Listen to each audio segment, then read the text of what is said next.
If your business can't run without you, do you really have a business or do you have a job with overhead? On this week's Profit with a Plan, I'm talking with Liz Weber, a top 30 global leadership guru for 2025 and a trusted advisor on boards, founders, and C suite execs. She is not just going to hold back today, she's going to help us with tackling the real reasons why businesses hit ceilings and how to break through with leading smarter and not working harder. And today you're going to learn how to offload and what's in your head and build something sustainable. We're going to have simple systems that actually increase the value of your company and what it takes to grow a team without losing control. So if you're tired of being bottlenecked, this episode is going to show you how to step back without having things fall apart.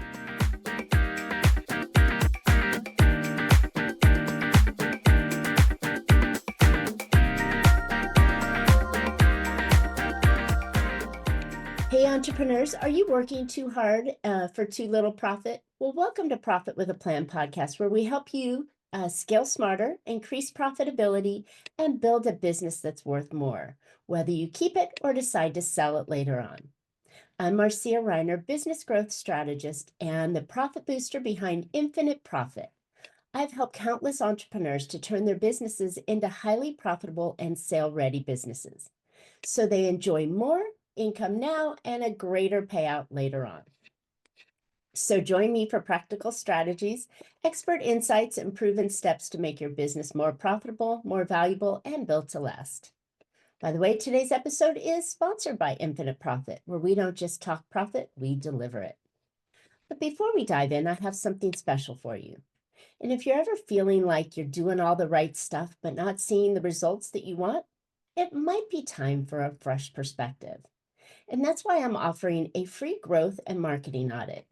And in just one powerful session, we'll uncover opportunities to drive real growth for your business. If you're ready to make that impact, visit profitbooster.biz and get started. All right, let's jump into today's episode. Our guest today is Liz Weber. Liz is the founder of Weber Business Solutions and was named the 2025 Top 30 Global Guru for Leadership, and is a leadership advisor to boards, owners, and C-suite teams. She's a strategic and succession planning consultant, keynote speaker, and author. Liz helps her clients focus on the right things at the right time to get the right impact. As a result, their enhanced performance, they enhance profits, and workplace cultures. Liz, welcome to Profit with a Plan podcast. Thanks for joining me today. Marcy, I'm so happy to be here having a conversation with you. Love it. If I can only get my mouth to work properly today, we'll be good.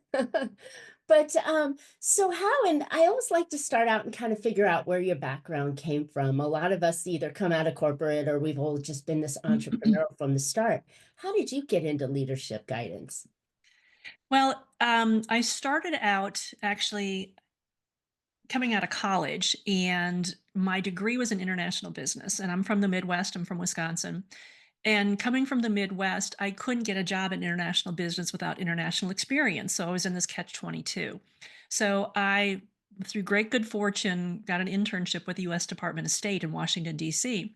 Wow. And the office I was in was basically the military version, the State Department version of the military commissary system. So it was a business office. So from the time I was 22, I was immediately put into a situation where I was helping to figure out how to get food for 500 families in the middle of, Tanzania, to help at the American Embassy or consulate at that location, and also 129 locations around the world. And so at a very young age, I was put into a situation because of limited staffing at that time in the office.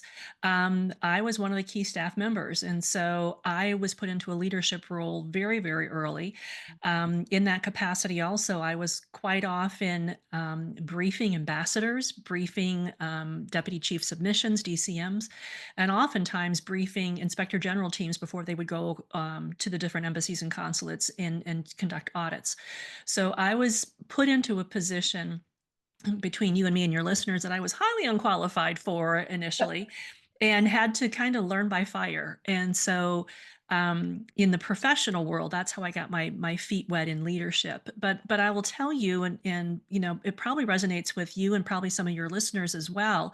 Um, Leadership is kind of in my blood. It's one of these things where even when I was in college, I took aerobics so I could make sure I stayed fit. But by the first semester after taking aerobics, I realized I wanted to be in front of the group teaching the class instead of being in the back taking the class. And I figured that way I could teach and make money and exercise at the same time. So it was a kind of a trifecta. So it's a Sounds like long it. answer to, yeah, leadership has always kind of been in my bones. And then after 8 years with the State Department, I left and started my own business. Started my own training company initially, kind of training every type of leadership topic from time and stress management to project management. And then my clients started pulling me into projects and saying, could you help us with this project? Could you ultimately, then it got into, could you help us with our strategic plan and facilitate that exercise for me? And when that started happening about probably 25 years ago, all of a sudden everything just clicked. It was finally felt like I was with the right people, meaning I was at the right level of leader within an organization. Um, because I like the pace at which they work. I obviously like the authority they have to make decisions quickly. And it all just clicked. And that I'm fine. I found where I was supposed to be with my clients at the executive level, at the ownership level, at the board level. I love it. It's so nice when everything just feels right, and I'm glad you found that early in your career. And that must have been amazing as a 20 something telling heads of state and ambassadors, what the game plan was and how they were to execute it. I thought that was a great opportunity to really get your feet wet. And I can see how that translates into business today because you have to you can't just come in there and say, okay, here it is. It's my way or the highway, the way, in a few years back, business was actually run. It's now, you really have to be diplomatic, right? In your approach and the way that you handle people of different generations, different skill sets, and to get them all motivated in a way to do what you really want them to do, which is help you grow your company. Absolutely. And the other takeaway, and this is something else I deal with my clients a bit, is that experience. And I have to thank my former boss for this because we would be walking down the hall to a briefing room. And as we're walking into the briefing room, he would turn to me and say, "Oh, by the way, you're going to run the briefing today." And I would look at him with horror on my face, but I was the person that had prepared the packet. So I knew the material, but I share that because it was one of those situations, again, learning by fire, but also for anybody that has imposter syndrome. It's one of those great things where in the moment when you have to be able to interact with others who are, let's be honest, they're just simply looking for good information from you. Mm. And so when they question you and they challenge you, it's not because you're a 22-year-old, young woman. They were looking for information from me that they were going to be basing decisions on that would impact their embassy and the community that they were serving.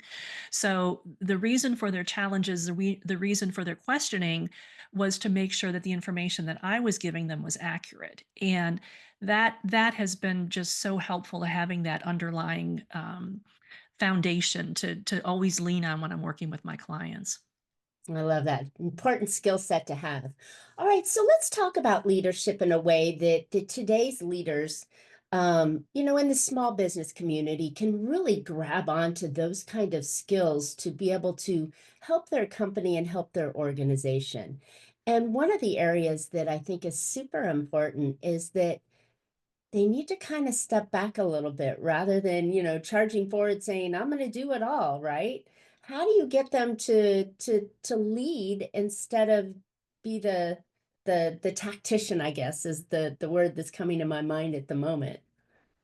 It's it's a great question, and it's one of the hardest things for Sorry. many of my yeah, for Giving it to many you of hard. my founder-led companies to initially learn how to do because, let's be honest, this is their baby. This is their livelihood. This is their retirement plan. This is everything. And, you run the risk of handing certain responsibilities over to someone who between you and I and your listeners could screw it up and Mhm. cost you money or cost you a client. And so, for the best of intentions, they retain control of certain aspects of the company that they've done for years, that have generated income, that have generated business that has generated relationships and allowed them to flourish. And so it's a protectionistic activity. But in my conversations with my clients, one of the things that I'll ask them is, and you probably do the same thing with your clients, no doubt, is so what are your goals for your business and you? You know, Mm. when you dream forward or look forward, what would you like this business to be able to do for you and with you?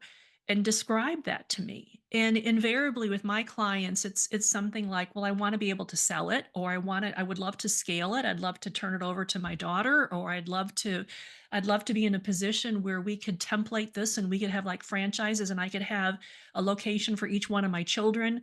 And as we get their dreams to come out and be articulated, then the conversation is okay, so in order for that to happen, you're not in any one of those pictures that you've just described. So now we need to start creating a map and kind of a line of sight of how do we now start creating a map so your daughter can start to step in and learn to do some of these things that you now do.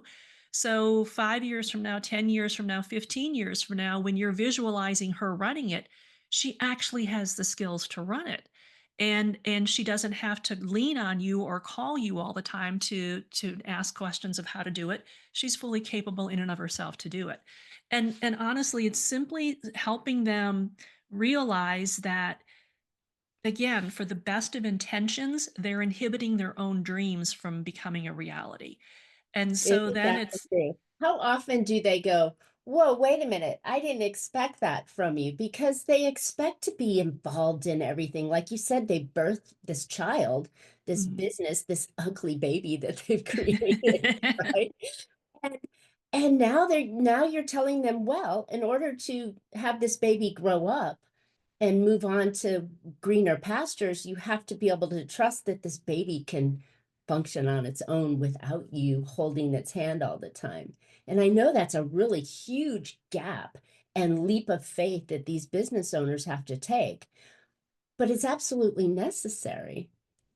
Absolutely. And I think the key component is to clarify what I do with my clients is clarify I am by no means suggesting that starting tomorrow you are no longer involved. You're done. Yeah, You're no, done. that's not what the game plan is. The game plan is it took you 30 years to develop the skills that you have right now.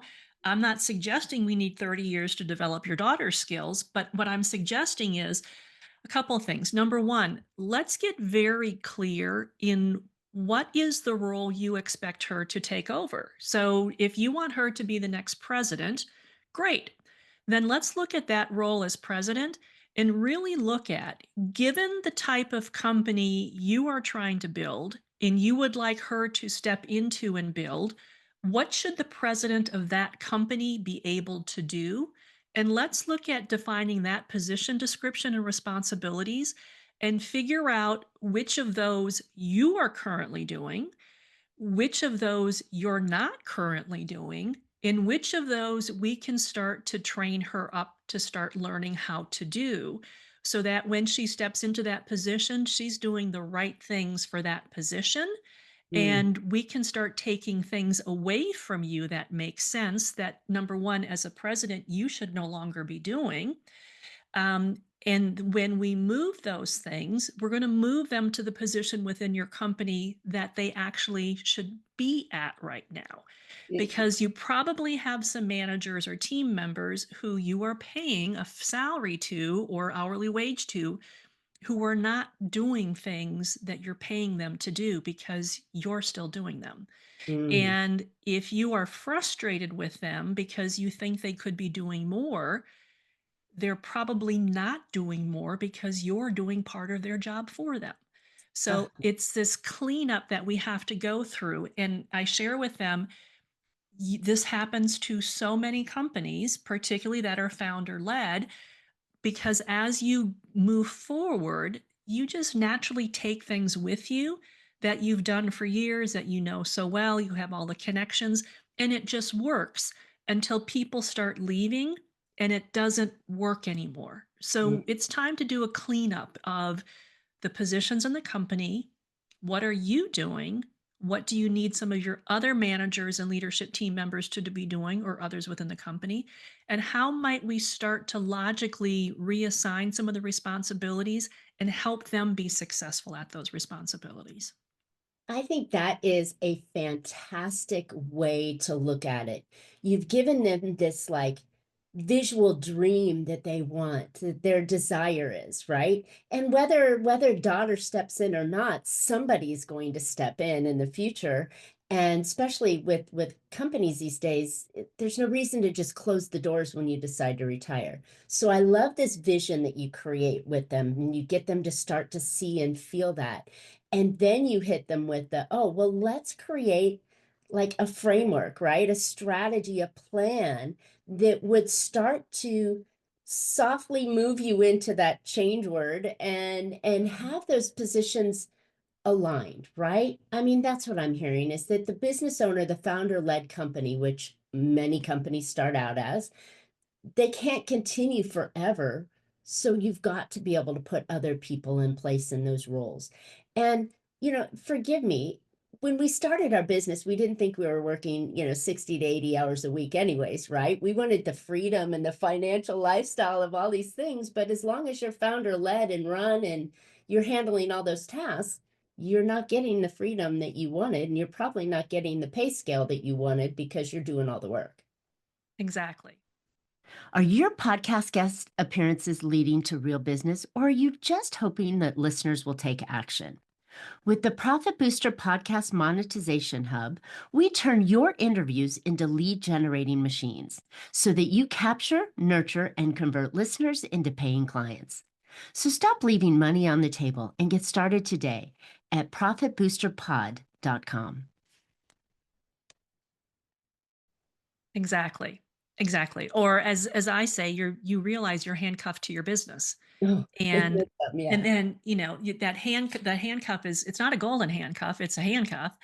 And it's With the also worst boss and the there worst you go. employee, right? Yeah. Ourselves. Yeah. And then you have this mindset, but there's nobody else that can do this. Mm. Well, there's nobody else that can do it the way you did it. It doesn't mean there's nobody else that can do it the way it needs to be done going forward for the type of company you're working to create. So you've established a good company. You've got a great momentum. It's just we need to tweak some things to allow it to go to the next level of growth.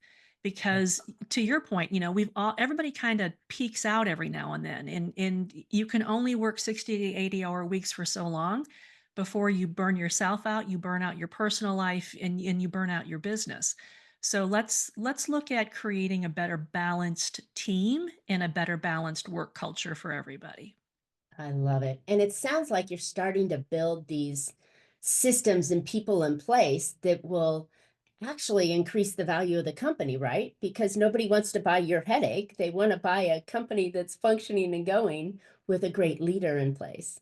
Exactly. And exactly. And it's funny you say that because as you said that, Marcia, it reminds me of a client I had who owned a family founder-led business, and his two sons were in the business. And I worked with them for several years. And about the second year in, I was really starting to, I'll be honest, kind of bug them about you've got to get documented systems because right now everything is in your head.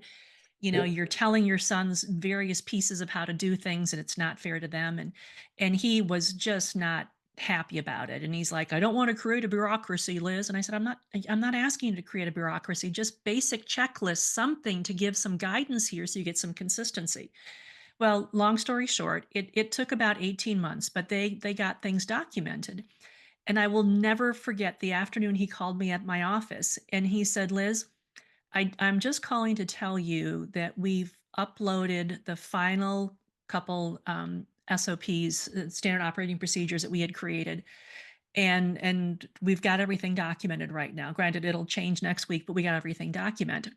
And I said, well, oh my God, that's amazing. Thank you. And he said, no, I'm calling to apologize and to thank you. And I said, what's going on here? And he said, well, first off, I apologize for fighting you on this because I finally realize what this knowledge warehouse now is.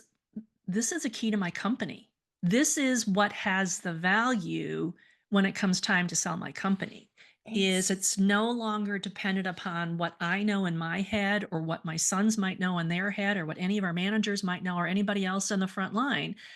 This is how we run our company. And it just gave us this incredible flexibility to bring in new people as we need to. And if someone leaves, we're no longer frightened that we don't have access to what they knew. So he said, this is the key to my company. And it was just one of those goosebumpy moments I where, was just gonna say, wasn't that the greatest thing you've ever heard when your client goes, what you said was exactly what I needed, and the big aha that he felt.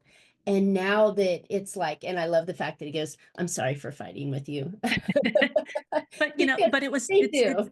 yeah, but it was that, but also he finally realized that was where the value of his company was, because when it came time, for him to want to sell his company, and he hasn't, he's passed it on to his two sons, but if he were to have wanted to sell the company, the value still would have been in his head Mm. and the hard assets of the company, which it there would have had some value to it. But when you add the hard assets plus this knowledge warehouse of how everything is done, plus the transition time with him, I mean, exponentially, the asking price for the company just goes up dramatically.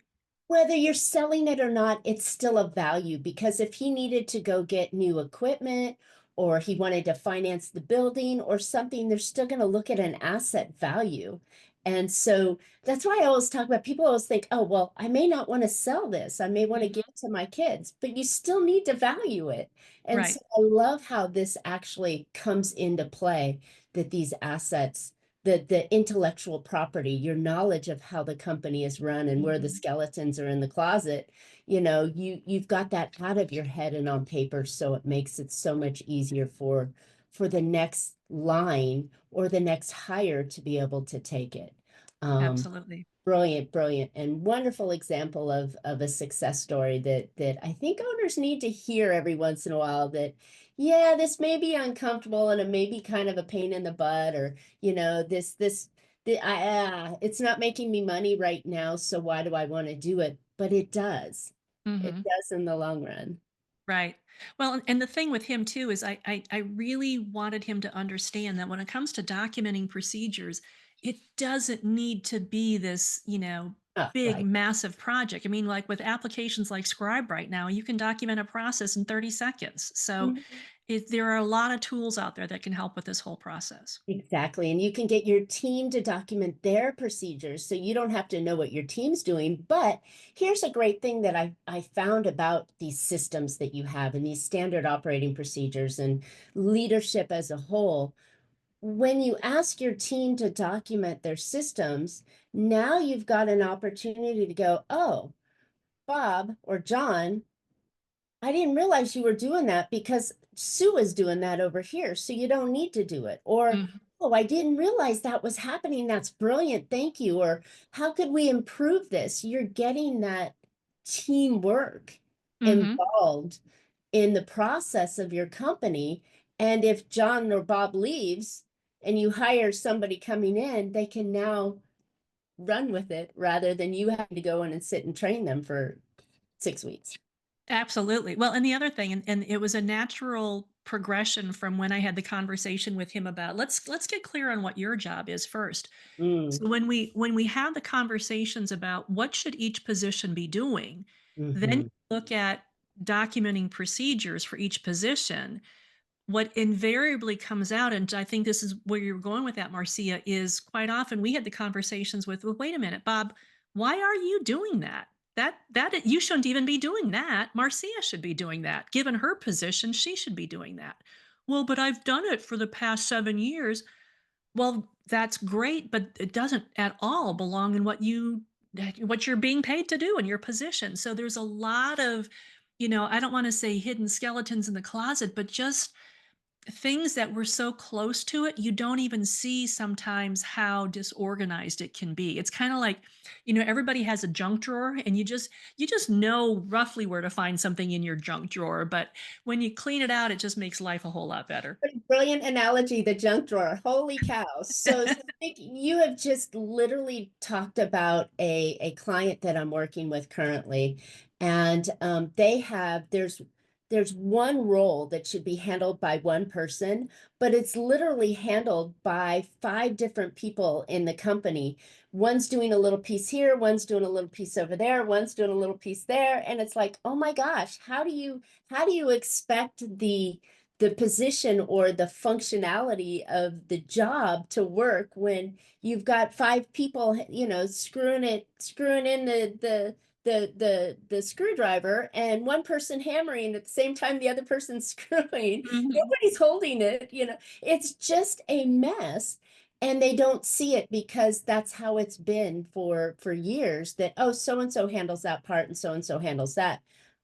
But again, if you don't look at it, you never would have realized it was broken. Mhm. Now that you realize it's broken, here's a question back to you. When you find that that's broken, how do you get the business owner to actually feel comfortable about transitioning those positions into the right role without losing his mind or losing control? That's a really good question. And it's never been that big of a challenge for me with my clients because to what you were just saying, Marcia, sometimes you're like, "Oh my gosh, I didn't even realize that." But you're right. Yeah, if Roger wasn't doing that any longer, he might actually have time to do what I want him to do. And he wouldn't be so busy all the time. And some of these real hard epiphanies start happening of, "Oh, that guess that does make sense." And in full candor though, there will be times where, "Oh, I really don't wanna take that away from Teresa because she's really gonna be upset because she loves doing that." Well, I understand that, but to somewhat of the analogy that you were just using, if Teresa's continued involvement creates more work than Kara and Tia and Marcella, then we need to have a conversation and move Teresa out of there and explain, look, you've been doing this great for a number of years, but it no longer fits with your function. We have to move this over here for efficiency and we're gonna have you pick up some other responsibilities that are more in line with actually your strong skill sets and those you serve. Uh, yeah, that's a very can be challenging topic at the time to have with them, but I think bringing them into the space of going, well, look, you've been stressing about me asking you to get this done, right? And you haven't been Mhm. able to do it, but yet you're busy doing this over here that's not in line with what you should be doing, right? Right. I think that's I had a guest on before that was talking about the natural alliance of what we do based on our skill set and our internal functionality in life, and that we always work happier and better and stronger when we're in that natural flow. So I think that having, that kind of awareness, and that only starts with the leadership. It Mhm. only comes when the leadership goes, oh, well, now let's kind of look and see where everybody belongs, right? And what are the roles that they're doing. But I think this is a huge conversation that leaders can really start to delegate properly, have the business run smoother, faster, better, stronger, less expensive, more profitably, right? Mhm. There's that domino effect that happens dramatically when you get your team aligned doing the things that they need to do, and it only starts with the leader and the Exactly. leadership role they do. So this is Exactly. a really interesting conversation, quite a bit um fluid, right? Because the leader is not just trying to delegate and step back, but when you look at that org chart and you start to find the people in the positions that they should be doing, it takes some of the pressure off of the leader so that he she can lead this company the way a leader should be, rather than getting in there and swinging the hammer every day. Exactly. And it's one of those things I was kind of thinking about this as you were making your last point. And I think what I see more often with my family-led businesses and my family businesses that are still founder-led is those types of conversations and the reassignment of responsibilities is more challenging because it's personal. And so, what has helped my clients is when someone like me or you comes in and can have the conversations around, this isn't personal. This is about what's best for the company and the family legacy of the company and its viability, to ensure that there is a business infrastructure in place Mm. with the right positions, with the right identified skill sets, with the right individuals in those positions at the right time to move it forward. And again, you've done a tremendous job creating this company and getting it this far. But for the next evolution of growth, now might be a really good time of being even smarter about who's doing what. Mm. And coming from an outsider, it's less emotional. They can blame me at dinner that night, but it Oh, that's also isn't.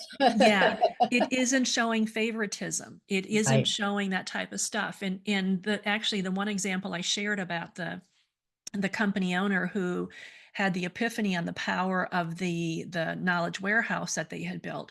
His two sons, the oldest one, obviously most people think, well, that's your heir apparent.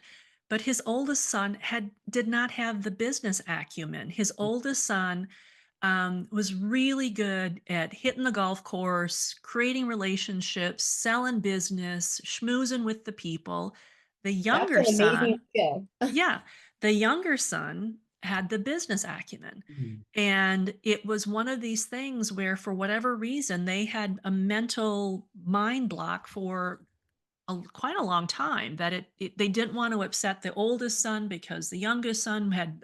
And I said, I think we just need to have a conversation with both of them. And when the oldest son realizes that he's not going to be expected to take on that role, I said, I anticipate he's going to be relieved.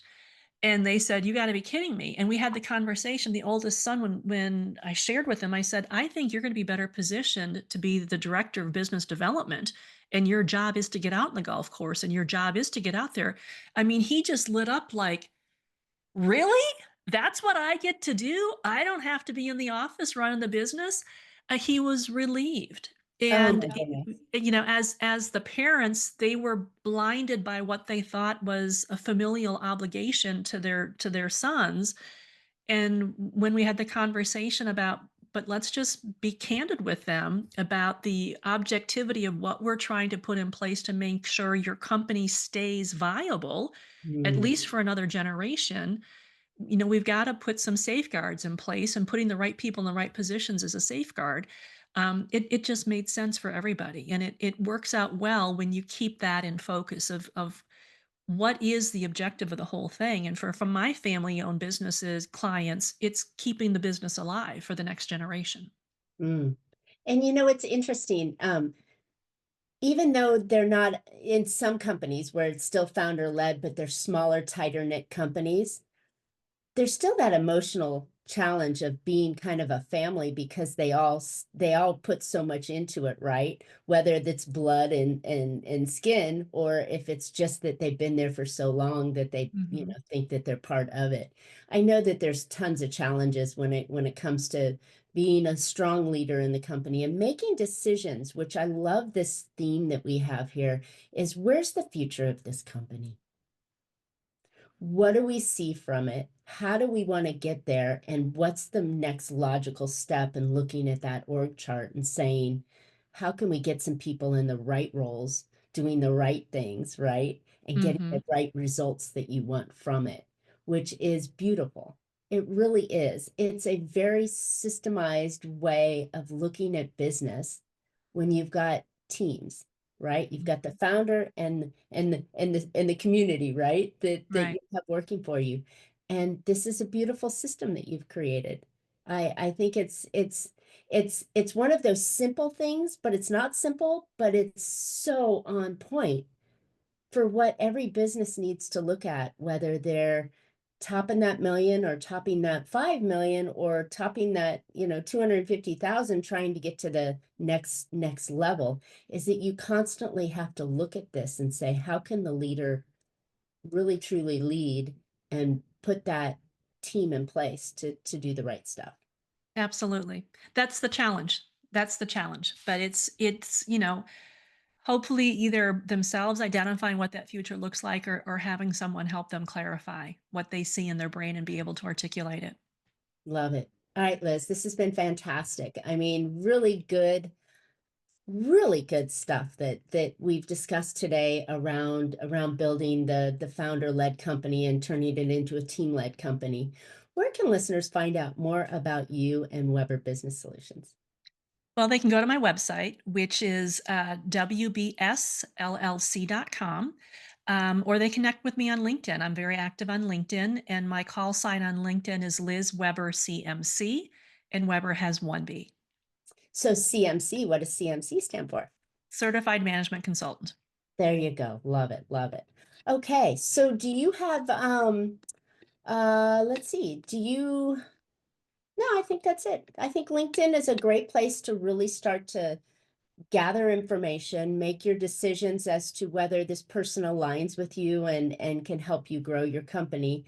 And with your experience alone, but with your knowledge base and the topics that you discuss frequently, I think that's a great place to go. Excellent.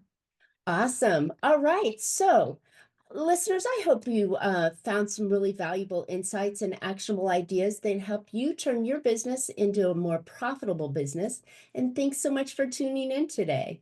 As I mentioned earlier, it might be time for a fresh perspective, and that's why we're offering a free growth and marketing audit. And in just one powerful session, we'll uncover real opportunities to drive real growth in your business. So if you're ready to make that impact, go visit profitbooster.biz. Don't forget to subscribe. You don't want to miss future shows. You can always find Profit with a Plan on any of your favorite podcast players. We're looking forward to more great profitable information on next week's show. So until then, make your plans and profit with them. Thank you so much, Liz. This was great. Thank you.